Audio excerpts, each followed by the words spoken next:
Hello, myself Deepti Rangnani. Today we will study the topic of BSc Part 2 phase rule, and in this phase rule we will study two component system.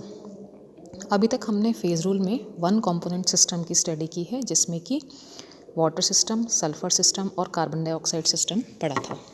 अब हम phase rule में two component system पढ़ेंगे। Two component system के example हैं potassium iodide water system, lead silver system, aniline hexane system. Two component system में C = 2 है, अतः C का मान प्रावस्था नियम F = C - P + 2 में रखने पर F = 4 - P प्राप्त होता है, जैसा कि इक्वेशन में दिखाया गया है। अगर हम नंबर ऑफ़ फेजेस को मिनिमम रखते हैं, नंबर ऑफ़ फेजेस मिनिमम = 1, तो F की वैल्यू मैक्सिमम प्राप्त होगी और यहाँ मैक्सिमम F की वैल्यू प्राप्त होगी F = 4 - 1 = 3। चूँकि डिग्री ऑफ फ्रीडम 3 है, अतः सिस्टम को डिफ़ाइन करने के लिए 3 वेरिएबल्स ज़रूरी हैं: टेम्परेचर, प्रेशर और कंपोजिशन। और इन 3 वेरिएबल्स को हम स्वतंत्र लंबवत अक्षों पर नहीं दर्शा सकते, एक पेपर पर नहीं दर्शा सकते, क्योंकि इस स्थिति में एक 3 डायमेंशनल फिगर बनेगा। तो इस तरह से इस फिगर को हम पेपर पे नहीं बना सकते, इसीलिए हम द्विघटक तंत्र जो है या टू कंपोनेंट सिस्टम जो है, उसमें एक चर को स्थिर रखना आवश्यक हो जाता है। तो टेम्परेचर, प्रेशर और कंपोजिशन में हम प्रेशर को यूज़ करते हैं स्थिर रखने के लिए, अतः सभी अभिक्रियाएं या सभी तंत्रों का जो अध्ययन है वो वायुमंडलीय दाब P = 1 एटमॉस्फेरिक प्रेशर पर करेंगे। अतः जितने भी सिस्टम हैं उनको हम खुले सिस्टम में अध्ययन करेंगे। खुले में वायुमंडलीय दाब P = 1 एटमॉस्फेयर ऑटोमेटिकली प्राप्त हो जाता है। तो इस तरह से चूँकि हमने इसमें डिग्री ऑफ फ्रीडम को 1 कम कर दिया है ताकि हम 2 अक्ष में आरेख बना सकें किसी पेपर पर, इसलिए इस इक्वेशन को हम लिख सकते हैं कंडेंस्ड सिस्टम के लिए F = C - P + 2 की जगह F = C - P + 1। तो कंडेंस्ड सिस्टम में फेज़ रूल इक्वेशन को हम लिख सकते हैं F = C - P + 1। और उपरोक्त जो इक्वेशन थी F = C - P + 2, इसमें अगर हमें F मिनिमम प्राप्त करना हो, F = 0, तो हमें P मैक्सिमम 4 मिलती हैं। लेकिन यहाँ पर हम चूँकि हमें डायग्राम जो है पेपर पे बनाना है, इसीलिए हम कंडेंस्ड सिस्टम का यूज़ करते हैं और उसमें डिग्री ऑफ फ्रीडम के लिए जो इक्वेशन यूज़ करते हैं रिड्यूस्ड फेज़ रूल इक्वेशन, उसको हम लिख सकते हैं F = C - P + 1। To component system में सबसे पहले हम जिस सिस्टम का एग्जाम्पल ले रहे हैं वो है lead silver system. Lead silver system एक द्विघटक तंत्र है और इसका प्रावस्था आरेख चित्र में दिखाया गया है। सिल्वर और रजत द्रव अवस्था में पूर्णतया मिश्रणीय होती हैं और ये आपस में कोई भी रासायनिक क्रिया के द्वारा यौगिक नहीं बनाते हैं। तो प्रावस्था आरेख प्राप्त करने के लिए द्रव अवस्था का संघटन X पर और ताप को हम Y पर प्रदर्शित करते हैं। चूँकि हमने प्रेशर कांस्टेंट कर दिया है, सिस्टम ओपन सिस्टम है, X एक्सिस पर हम लिक्विड जो स्टेट है उसका कंपोजिशन की स्टडी करेंगे और Y एक्सिस पर हम टेम्परेचर की स्टडी करेंगे। संपूर्ण अध्ययन में प्रेशर चूँकि कांस्टेंट रख रहे हैं, यहाँ पर जो बिंदु A दिखाया गया है वो प्योर जो सीसा है उसका हिमांक है, जो कि 327 डिग्री सेंटीग्रेड है। तो जो लेफ्ट मोस्ट पॉइंट है उस पर लेड 100% है और सिल्वर 0% है, और जो राइट मोस्ट पॉइंट है उसमें एक्स एक्सिस पर 0% लेड है और 100% सिल्वर है। तो जैसे जैसे हम लेफ़्ट से राइट की तरफ बढ़ते हैं, लेड की कंसंट्रेशन कम होती जाती है, उसमें सिल्वर की कंसंट्रेशन बढ़ती जाती है, और लास्ट में आने पर लेड की कंसंट्रेशन 0 रह जाती है और सिल्वर की कंसंट्रेशन 100% रहती है। तो जो पॉइंट लेफ्ट मोस्ट पॉइंट है वो बिंदु A है और वो सीसे का हिमांक है, जो कि 327 डिग्री सेंटीग्रेड है, जो कि इस फिगर में दर्शाया गया है।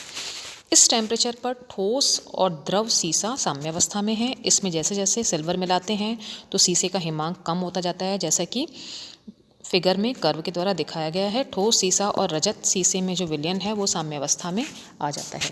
द्रव में रजत का प्रतिशत 0 से अधिक हो जाता है। धीरे धीरे रजत मिलाने पर द्रव में रजत का प्रतिशत बढ़ता जाता है और वक्र AO प्राप्त होता है। बिंदु O पर द्रव में रजत 2.6% तक पहुंच जाती है। बिंदु B शुद्ध रजत का हिमांक है, जैसे कि राइट मोस्ट पॉइंट में दिखाया गया है। केवल यहाँ पर प्योर सिल्वर है और इसका जो हिमांक है वो 961 डिग्री सेंटीग्रेड है। इस टेम्परेचर पर ठोस और द्रव रजत साम्यावस्था में है और यदि इसमें सीसा मिलाया जाता है तो सिल्वर का जो हिमांक है वो कम हो जाता है और ठोस रजत और सीसे और रजत का जो विलयन है वो साम्यावस्था में आ जाते हैं और द्रव में सीसे का प्रतिशत 0 से अधिक हो जाता है। इस प्रकार धीरे धीरे सीसा मिलाने पर कर्व हमें BO प्राप्त होता है और दोनों कर्व के मिलने का जो स्थान है O, उसका टेम्परेचर 303 डिग्री सेंटीग्रेड जो कि चित्र में दिखाया गया है। इस ताप के नीचे द्रव अवस्था समाप्त हो जाती है, सब सॉलिड रहती हैं। सीसा भी सॉलिड है और सिल्वर भी सॉलिड है और दोनों का जो मिक्सचर है वो भी सॉलिड रहता है। तो ये जो सिस्टम है लेड सिल्वर सिस्टम, उसके मुख्य लक्षण एक तो इनके कर्व हैं, कर्व AO और कर्व OB, दूसरा अलग अलग एरियाज, तीसरा पॉइंट O जो कि गलन क्रांतिक बिंदु है। अब इसमें हम एक एक करके स्टडी करेंगे। सबसे पहले हम लेंगे कर्व AO। बिंदु A शुद्ध सीसे का हिमांक दर्शाता है और यह टेम्परेचर 320 डिग्री सेंटीग्रेड है, 27 डिग्री सेंटीग्रेड है, जो कि हम देख चुके हैं। इस पर सॉलिड सीसा और द्रव सीसा साम्यावस्था में है और जैसे जैसे इसमें सिल्वर मिक्स करते हैं वैसे वैसे हिमांक वक्र AO के अनुसार घटता जाता है और वक्र AO सीसे का रजत की उपस्थिति में गलन वक्र है और इस पर चूँकि नंबर ऑफ़ फेजेस 2 हैं और नंबर ऑफ़ जो कंपोनेंट हैं वो 2 हैं तो डिग्री ऑफ फ्रीडम इसमें 1 हो जाएगी। सिस्टम जो है मोनो वेरिएंट सिस्टम होगा जैसा कि इस फिगर में दिखाया गया है। अब वक्र BO में बिंदु B जो है शुद्ध रजत का हिमांक है जो कि इसमें दिखाया गया है, 961 डिग्री सेंटीग्रेड है। अब इसमें जैसे जैसे सीसा मिलाते हैं वैसे वैसे हिमांक वक्र BO के अनुसार घटता है और BO रजत का सीसे की उपस्थिति में फ्यूजन कर्व है।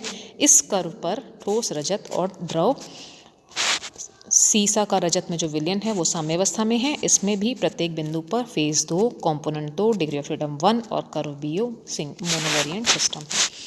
थर्ड हम पढ़ेंगे पॉइंट O जिसको कि गलन क्रांतिक बिंदु या यूटेक्टिक पॉइंट कहते हैं।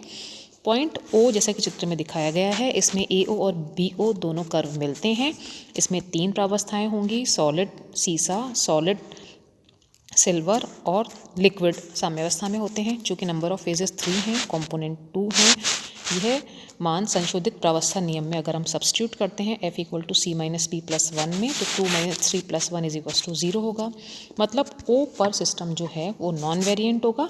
अतः तीनों प्रावस्थाएं एक दूसरे के साम्यावस्था में है और जो निश्चित ताप है ये होता है 303 डिग्री सेंटीग्रेड और इसमें 2.6% सिल्वर ही अस्तित्व में रहती है। यह बिंदु गलन क्रांतिक बिंदु यूटेक्टिक पॉइंट कहलाता है। यदि ताप में और संगठन में परिवर्तन करते हैं तो कोई एक प्रावस्था लुप्त हो जाती है। ताप कम करने पर पूरा द्रव ठोस में परिवर्तित हो जाएगा और ताप बढ़ाने पर ठोस द्रव में परिवर्तित हो जाता है। तो 303 वह मिनिमम टेम्परेचर है जिस पर कि द्रव प्रावस्था ठोस लेड और ठोस सिल्वर के मध्य अस्तित्व में होती है। यह तापमान क्रांतिक ताप या यूटेक्टिक पॉइंट कहलाता है और बिंदु O पर संगठन 2.6% सिल्वर होता है और 2.6% सिल्वर और 94.4% लेड का ठोस जो मिक्सचर होता है उसे हम यूटेक्टिक मिक्सचर कहते हैं।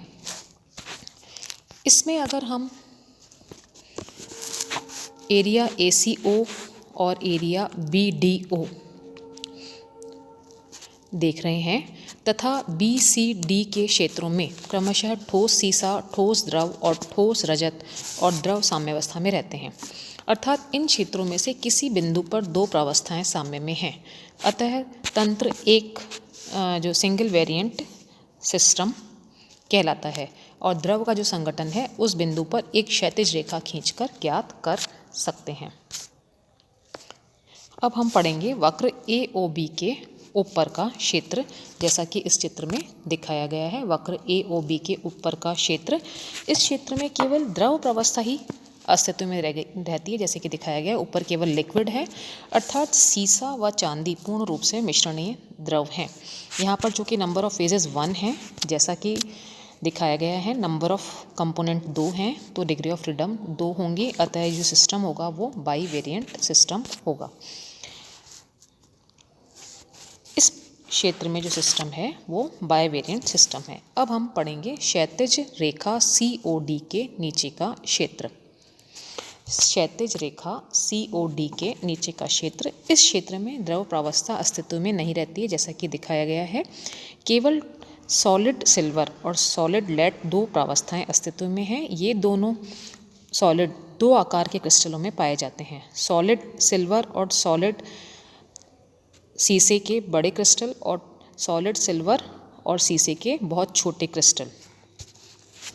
रजत व सीसे के इन छोटे क्रिस्टलों के जो मिश्रण है, जैसे कि हम गलन क्रांतिक मिश्रण में रजत का अनुपात 2.6% होगा और इसका निश्चित गलनांक 303 डिग्री सेंटीग्रेड होता है, जबकि सीसे के बड़े क्रिस्टलों का गलनांक 327 डिग्री सेंटीग्रेड और रजत के बड़े क्रिस्टलों का गलनांक 961 डिग्री सेंटीग्रेड होता है। इस क्षेत्र में चूँकि 2 प्रावस्थाएं अस्तित्व में हैं, इसलिए नंबर ऑफ कंपोनेंट 2 हैं, तो जो सिस्टम होगा वो मोनोवेरिएंट होगा। और यह जो है एक समतापी प्रावस्था, जो कि क्षैतिज रेखा जो कि इसमें दिखाई गई है KLMN के द्वारा हो रहा है। तो इस तरह से हमने जो आज हम फेज रूल का 2 कंपोनेंट सिस्टम पढ़ा, और 2 कंपोनेंट सिस्टम के लिए जो हमने phase rule equation, original phase rule equation थी F = C - P + 2। इसमें जब हम 2 कंपोनेंट सिस्टम के लिए C = 2 अप्लाई करते हैं तो डिग्री ऑफ फ्रीडम की वैल्यू 3 प्राप्त होती है। क्योंकि 3 डिग्री ऑफ फ्रीडम को हम एक पेपर पे नहीं शो कर सकते हैं, इसलिए पेपर पे फेज रूल डायग्राम बनाने के लिए हमें कंडेंस्ड फेज रूल सिस्टम का उपयोग करना पड़ा, जिसमें कि हमें एक वेरिएबल को कांस्टेंट मानना था, और जो हमने कांस्टेंट वेरिएबल माना है वो हमने प्रेशर लिया है, क्योंकि प्रेशर को कांस्टेंट रखना इजी है। और वायुमंडलीय दाब पर या खुले सिस्टम में कंडेंस जो फेज रूल इक्वेशन है उसका जो फॉर्मूला है वो होगा F = C - P + 1।